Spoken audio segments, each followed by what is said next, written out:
تخلیقات کے ذریعے سے، اپنے علمی ادبی کارناموں کے ذریعے سے ہندوستان کو انہوں نے آزادی سے ہمکنار کیا۔ اب علامہ اقبال، کیونکہ ٹاپک میرا وہی ہے، علامہ اقبال نے بھی محسوس کیا۔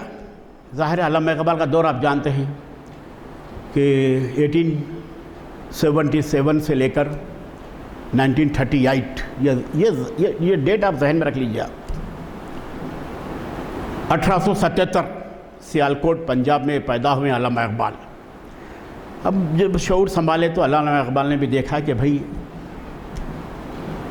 1920-21 میں جدوجہد آزادی فریڈم اسٹرگل کے لیے لوگ آگے بڑھ رہے ہیں، مہاتما گاندھی بھی ہے اور دیگر لوگ بھی آگے بڑھ رہے ہیں، تو مولانا علامہ اقبال نے بھی آزادی کے لیے، آپ ظاہر جانتے ہیں کہ علامہ اقبال کا جو جذبہ تھا وہ سب اسلامی تناظر میں ابھرتا ہے۔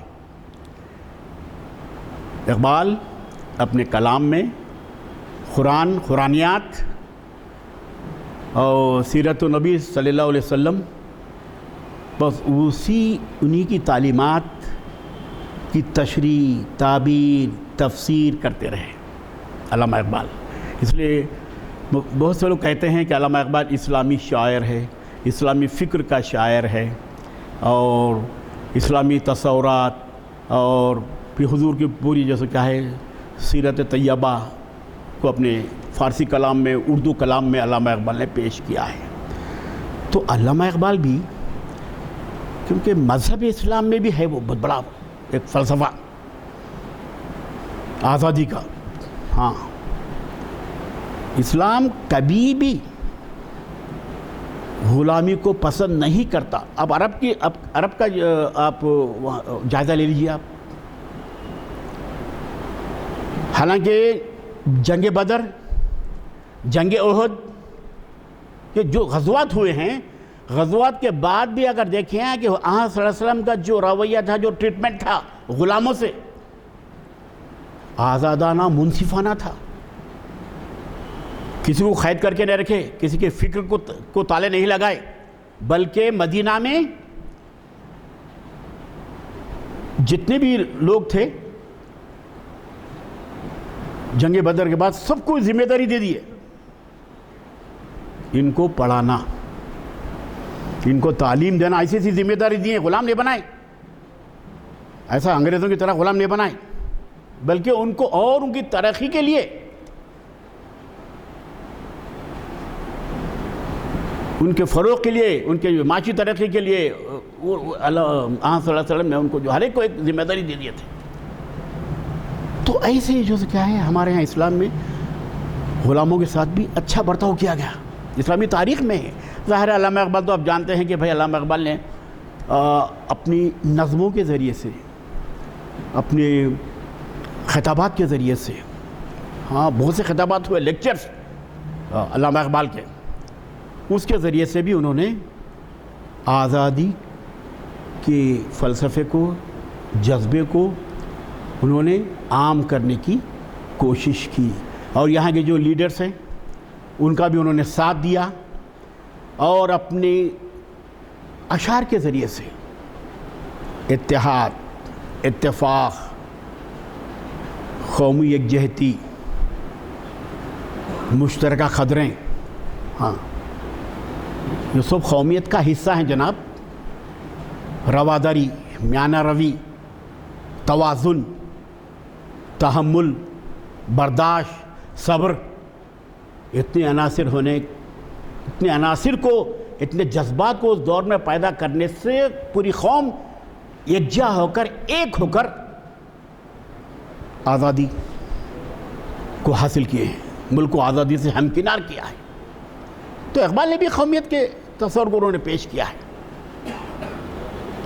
مختلف عنوانات، موضوعات کے تحت ان کی آپ ایک ایک نظم کو لے لیں، آپ ایک ہمالیہ جو نظم ہے اس کو لے لیں، آپ کیسا اس میں جو کیا ہے قومیت کا نظریہ انہوں نے پیش کیا ہے، اور ہندوستان کے جو عناصر ہے اس پہ محبت، عقیدت کا انہوں نے اظہار کیا ہے۔ ایسے جذبات کو جو کیا ہے انہوں نے اپنی نظموں کے ذریعے سے اور پیش کیا بھی ترانے ہندی کو لے لیجئے آپ، قومیت کا جذبہ کیسا ابھارتے ہیں۔ ترانے ہندی کی پوری جو نظم ہے، سارے جہاں سے اچھا ہندوستان ہمارا، ہم بلبلے ہیں اس کی، یہ گل سیتا ہمارا۔ اتنا ہم تو نظم بہت آسان سمجھتے ہیں، بہت بڑا بیک گراؤنڈ ہے اس کا جناب۔ اگر اس نظم پہ اگر آج عمل پیرا ہوتا ہندوستان تو ایسا نفاق، ایسی تعصبیت، ایسی جو کیا ہے منافرت نہیں پھیلتی۔ علامہ نے کہہ دیا اپنی نظم کے ذریعے سے، قومیت کا بہت بڑا شعور اس نظم میں ہمیں مل جاتا ہے کہ مذہب نہیں سکھاتا آپس میں بیر رکھنا، ہندی ہیں ہم، وطن ہیں، ہندوستان ہمارا۔ دیکھو شاعر یا ادیب کچھ مسئلے اگر سامنے آ جاتے ہیں تو اس کے لیے ظاہر وہ اپنا وسیلہ ڈھونڈتا ہے، اپنے افکار، اپنے فیلنگ، اپنے جذبوں کے اظہار کے لیے اس کے جبلت، اس کا تخیل، اس کا خیال کا جنبش لیتے رہتا ہے، کس طرح سے اس کی نکاسی کروں میں۔ تو علامہ اقبال نے نظموں کے ذریعے سے قومیت کے تصور کو، اتحاد کے تصور کو، جمہوریت کے تصور کو، آپسی جو کیا ہے میل جھول، اجتماعی جذبے کو اقبال نے اپنے کلام کے ذریعے سے انہوں نے پیش کیا ہے۔ تو میرے بھائی، مذہب نہیں سکھاتا آپس میں بیر رکھنا، اس پہ آپ غور کر لیجیے۔ مذہب، ریلیجن، کوئی مذہب ہو دنیا کا، سب انسانیت کی تعلیم دیتے ہیں۔ اسلام بھی انسانیت کی تعلیم دیتا ہے۔ مذہب کبھی نفاق پیدا نہیں کرتا۔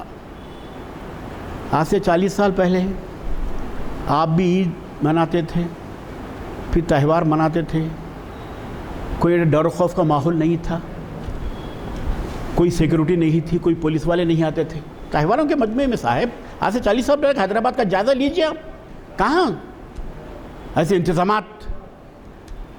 ارے مذہب، تہوار، عید ایک خوشی کا جذبہ ہے، ایک روحانی خوشی فرد کو، دل کو حاصل ہوتی ہے عید مناتے ہیں تو۔ اور مومن کے لیے تو ہر دن عید ہے جناب، مومن کے لیے تو ہر دن عید ہے۔ 2 عید تو آپ مناتے ہیں، عید الفطر، عید اضحیٰ، لیکن مومن کہ وہ شان آن بان ہے، اس کی فطری اس کا منصب ہے کہ ہر دن اس کے لیے عید ہے مومن کے لیے۔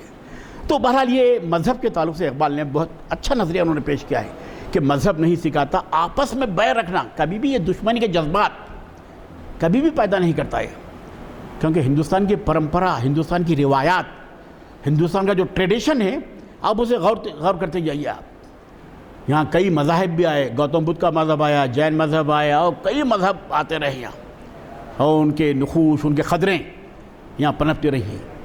اسلام بھی ہندوستان میں آیا۔ محمد بن قاسم 712 عیسوی میں، 711 عیسوی میں سندھ پر حملہ کرے، تب سے، لیکن 712 سے پہلے بھی ہندوستان میں اسلام آ گیا تھا۔ حضرت صلی اللہ علیہ وسلم کے دور میں کیرلا کے ساحل پر، ملابار کے ساحل پر ہندوستان اور عرب میں تجارت ہوتی رہی۔ وہ تجارت کی غرض و غایت سے لوگ یہاں ہندوستان میں آتے رہے۔ پہلی مسجد آپ کے وہاں کیرلا میں ہے، تعمیر ہوئے ہندوستان میں۔ پھر اس کے بعد اب یہ سلسلہ چلتا رہا، وہ اب اسلام کو یہاں فروغ حاصل ہوتا رہا۔ تو مطلب یہ ہے کہ اقبال نے بھی یہ بہت بڑے ایک مسئلے کو اپنے شاعری کے ذریعے سے انہوں نے حل کرنے کی کوشش کی ہے۔ اچھا، یہ جو چیزیں ہیں، کسی بھی شخصیت کو ماپنے کا، پرکھنے کا، میجرمنٹ کا اگر کوئی آلہ ہے تو جناب اس کا خیال، اس کے ذہن تک پہنچنا ہے تو اس کی تخلیقات پہ غور کرنا ہے آپ کو پہلے۔ ہم اس کے ذریعے سے ہی تو یہ تمام چیزیں اخذ کریں، نظمیں، خطبات، اقبال کے لیکچرز۔ اب نظموں میں، اچھا ایک نظم نہیں صاحب، ایسی سی نظمیں انہوں نے لکھی ہیں کہ آپ ہم کچھ فتویٰ صادر نہیں کر سکتے۔ اچھا، رام چندر جی کے عنوان سے ان کی بڑی نظم ملاتی، امام ہند کے عنوان سے نظم لکھے اقبال. اور پھر اگر ہم غور کرتے رہیں گے تو اقبال کے پاس قومیت کا ایک صحت مند تصور تھا. قوم کیا ہے, قوم کی امامت کیا ہے. تو یہ لفظ جب استعمال کرتے ہیں تو جناب یاد رکھیے, اتحاد, اتفاق, اجتماعیت, یہ قوم, نیشن, نیشن, ہندوستانی قوم. اب ہندوستانی قوم سے اگر میں مراد لوں, یہ تمام مختلف مذاہب کے لوگ, مختلف لینگویجز کے جاننے والے لوگ, ہما لسانی طبقہ, ہما مذہبی طبقہ, ہما تہذیبی طبقہ, ہما تمدنی طبقہ, ان تمام کو ملا کر ہی ایک قوم بنتی ہے. امریکی قوم, جرمنی کی قوم, مصر کی قوم, یہ علاقائی حد بندی کے تحت یہ تصور آیا ہے. ہم ہندوستان میں رہتے ہیں, جغرافی حد بندی میں ہم لوگ, ایک جغرافی اکائی میں ہم لوگ یہاں ہندوستان میں. تو یہ قومیت کا تصور ابھرنے لگا کب سے؟ 1757 سے. ٹیپو سلطان شہید کے دور سے جو کیا ہے, یہ نیشنل اسٹرگل, نیشنل قومی تحریک کا یہ آغاز ہوتا رہا. اس کو قومی تحریکیں ہی بولنا چاہیے. کیوں کہ ہندوستان کے لوگ, شاعر بہت اچھے اچھے اشارے کرے ہیں, اگر کسی قوم کو آزادی حاصل کرنا ہے تو وہ خود مر مٹے, دوسروں پہ بھروسہ نہیں کر سکتے, پڑوسیوں پہ بھی بھروسہ نہیں کر سکتے. ہاں, ایک تصور تھا کہ ہم جب انگریز قابض ہو گئے, ہم غلام ہو گئے, تو سوچے تھے کہ شاید جاپان ہماری مدد کرے گا, چائنا ہماری مدد کرے گا. نہیں, آزادی کے معاملے میں کوئی مدد نہیں کرتا. مملکت, سلطنت, حکومت, ملک, یاد رکھو یہ تاریخ شاہد ہے, تاریخ گواہ ہے. ایسے ایسے نظریات لوگوں نے پیش کیے ہیں. پھر کوئی آیا دل ازار, نہیں کوئی نہیں, راہ ہوگا کہیں اور چلا جائے گا. ڈھل چکی رات, بکھرنے لگا تاروں کا غبار, لڑ کھڑانے لگے ایوانوں میں خابیدہ چراغ, سو گئی راستہ تک تک کے ہر ایک رہ گزر, اجنبی خاک نے دھلا دیے قدموں کے نشان. گل کرو شمع بڑھا دو مے و مینا و عیاق, اپنے بے خواب کی والوں کو مخفل کر لو, اب یہاں کوئی نہیں آئے گا. فائنلٹی, کوئی آپ کا مدد کرنے والا نہیں ہے. خود ہندوستانی قوم اپنے میں اتحاد و اتفاق کا جذبہ پیدا کر کے ہی آزادی حاصل کر سکتی ہے. یقیناً ویسا ہی ہوا. گاندھی, نہرو, ابوالکلام آزاد, مولانا محمد علی جوہر, ان لوگوں کی جو کیا ہے کوششوں سے, کاوشوں سے, ان لوگوں کی جو کیا ہے تحریکات سے ہندوستان کو آزادی ملی. اور دوسری اہم بات یہ ہے, اقبال کا اپنا ایک الگ تصور تھا. اور اقبال نے جب کچھ بھی جو خیال کو پیش کرتے ہیں, جس موضوع کو پیش کرتے ہیں, اس میں اسلامی جذبہ کار فرما ہوتا ہے. بڑی شدت و مت کے ساتھ اقبال نے ہندوستانی تناظر میں بہت سی باتیں کی ہیں. کئی ایسے ایسے اشارے بھی دے دیے ہیں, آئندہ اس ملک کا کیا ہوگا, آئندہ یہ گلدستہ, جو خوبصورت گلدستہ ہے ہندوستان, ہاں اس کی کیفیت کیا ہوگی, اس کا موقف کیا ہوگا, اس کے قوائف کیا ہوں گے, اس میں وہ سب اشارے اقبال نے اپنی شاعری میں انہوں نے تخلیق کر دیا ہے اقبال نے. اور پھر آپ دیکھیے اتنی تحریک